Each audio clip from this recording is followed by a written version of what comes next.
Ngayon ay ginugunitan natin sina San Timoteo at San Tito. Hindi sila kabilang sa 12 mga apostol. Hindi rin sila madalas sentro ng mga himala at kwento.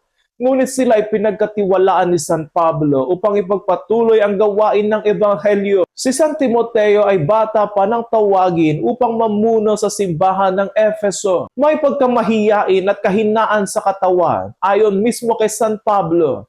Ngunit hindi ito naging hadlang upang siya ay maging mabuting obispo. Sa halip, hinikayat siya ni San Pablo na huwag ikahiya ang kaloob ng Diyos na nasa kanya mismo. Ito ay nagpapakita na ang pagiging lingkod ng Diyos ay hindi nakabatay sa lakas ng personalidad, kundi sa lakas ng biyaya. Sa ating panahon ngayon, marami ang nag-aatubiling maglingkod dahil pakiramdam nila sila ay kulang at hindi karapat-dapat. Ngunit ipinapakita ni San Timoteo na ang Diyos ay kumikilos sa mga taong marunong magtiwala sa Kanya. Si San Tito naman ay ipinadala sa Creta upang ayusin ang isang simbahan na puno ng problema ng pagkakawatak-watak, maling aral, at magulong pamumuhay. Hindi madali ang kanyang misyon, ngunit nanatili siyang matatag, mahinahon, at malinaw sa katotohanan. Ipinapakita ng kanyang buhay na ang pamumuno sa simbahan ay hindi kapangyarihan, kundi pananagutan.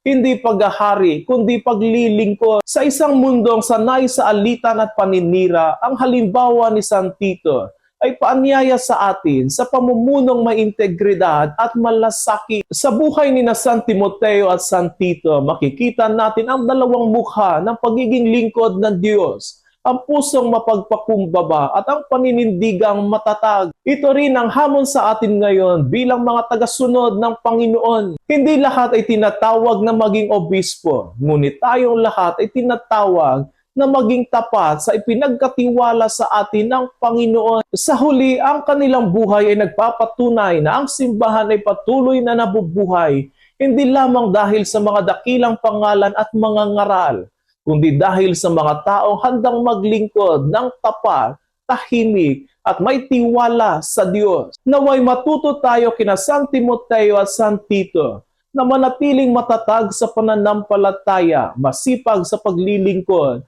at bukas sa biyaya ng Diyos. San Timoteo at San Tito, ipanalangin ninyo kami.